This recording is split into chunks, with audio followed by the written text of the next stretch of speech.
नमस्ते दोस्तों, आज का हमारा टॉपिक है उदारवाद। आज हम समझेंगे कि उदारवाद क्या है और उदारवाद और मार्क्सवाद में क्या अंतर है। उदारवाद वह विचारधारा है जिसके अंतर्गत मनुष्य को विवेकशील प्राणी मानते हुए सामाजिक संस्थाओं के मनुष्य की सूझबूझ और सामूहिक प्रयास का परिणाम समझा जाता है। जॉन लॉक को उदारवाद का जनक माना जाता है। उदारवाद शब्द अंग्रेजी भाषा के लिबरलिज्म का हिंदी अनुवाद है। इसकी उत्पत्ति अंग्रेजी भाषा के शब्द लिबर्टी से हुई है। इस दृष्टि से यह स्वतंत्रता से संबंधित है। इस अर्थ में उदारवाद का अर्थ है व्यक्ति की स्वतंत्रता का सिद्धांत। उदारवाद की उत्पत्ति को 17वीं शताब्दी के प्रारंभ से देखा जा सकता है।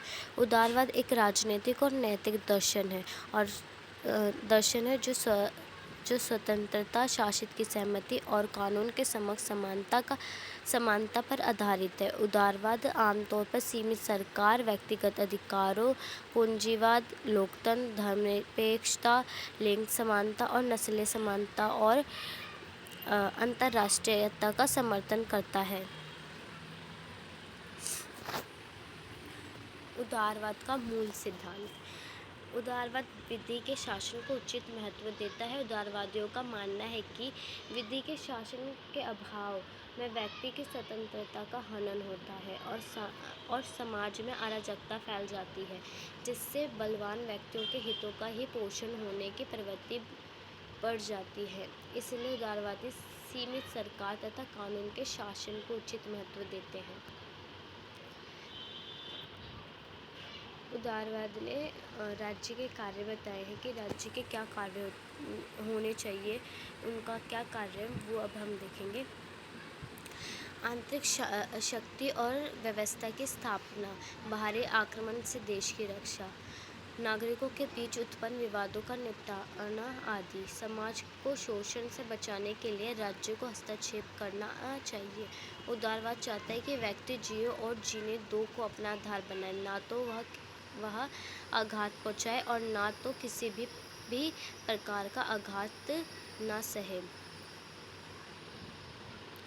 उदारवाद की विशेषता, सभी मनुष्य समान है। मनुष्य मूलतः एक अच्छा और सामाजिक प्राणी है। व्यक्ति को अपने विकास के लिए कुछ अधिकार चाहिए जिन्हें किसी भी स्थिति में छीना नहीं जा सकता। कानून सर्वोच्च है। वह सरकार अच्छी है जो व्यक्ति के जीवन में न्यूनतम हस्तक्षेप करे। व्यक्ति और राज्य का संबंध परस्पर समझौते पर आधारित है। सामाजिक संदर्भ में उदारवाद, मनुष्य को धर्म और नैतिकता के संदर्भ में स्वतंत्रता प्राप्त होनी चाहिए। व्यक्ति अपने कार्यों में इच्छा और चेतना से बंधित हो, न कि धर्मता और नैतिक बंधन से। आर्थिक संदर्भ में उदारवाद आर्थिक जीवन में स्वतंत्र व्यापार का समर्थन करता है। मुक्त व्यापार और उत्पादन की स्वतंत्रता का पक्षधर है। लाइसेंस प्रणाली और आयात व निर्यात पर लगे प्रतिबंधों का विरोधी है। व्यक्ति अपनी मर्जी से प्राकृतिक संसाधनों का प्रयोग करे व आर्थिक लाभ अर्जित करे। राजनीतिक क्षेत्र में उदारवाद शक्तियों का पृथक्करण,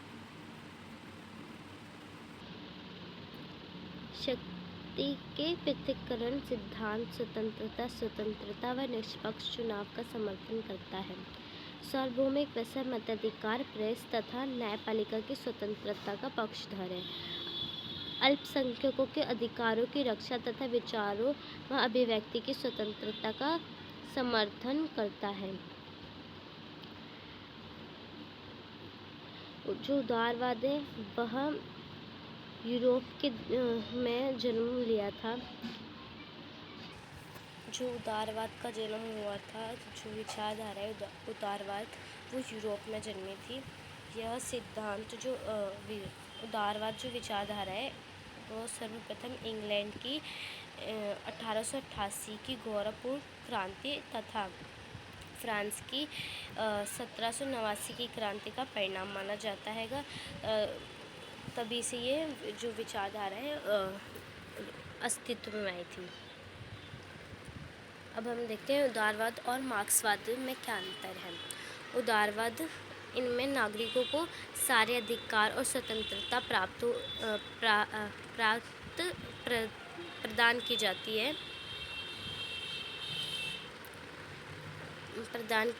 राज्य का कार्य केवल सुरक्षा पर ध्यान केंद्रित करना होता है। और मार्क्सवाद में इनमें सारे अधिकार राज्य को दे दिए जाते हैं और जो नागरिक होते हैं वो शून्य होते हैं। इस उदारवाद में, इस विचारधारा में सभी व्यक्ति समान हैं, सभी को समान अधिकार प्राप्त है। मार्क्सवाद वादियों के अनुसार उदारवाद केवल शोषणों को जन्म देता है और केवल धनी वर्गों के हितों की रक्षा करता है। इनमें नागरिकों के पास अभिव्यक्ति की स्वतंत्रता होती है अथवा जनसंचार के माध्यम से स्वतंत्र होते हैं। मार्क्सवाद में अभिव्यक्ति की स्वतंत्रता नागरिकों को नहीं दी जाती।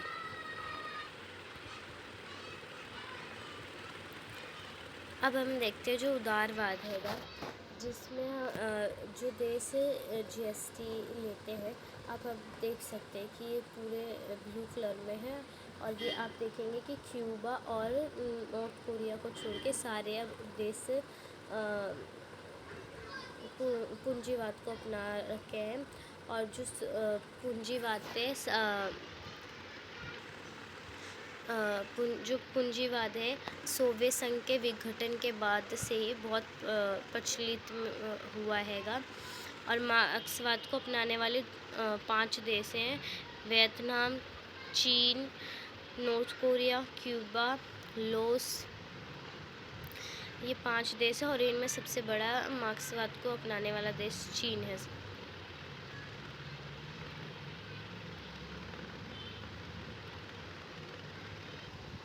अब हम देखते हैं कि कालक्रम की दृष्टि से उदारवाद को 2 चरणों में बांटा गया है: प्रारंभिक उदारवाद और आधुनिक उदारवाद।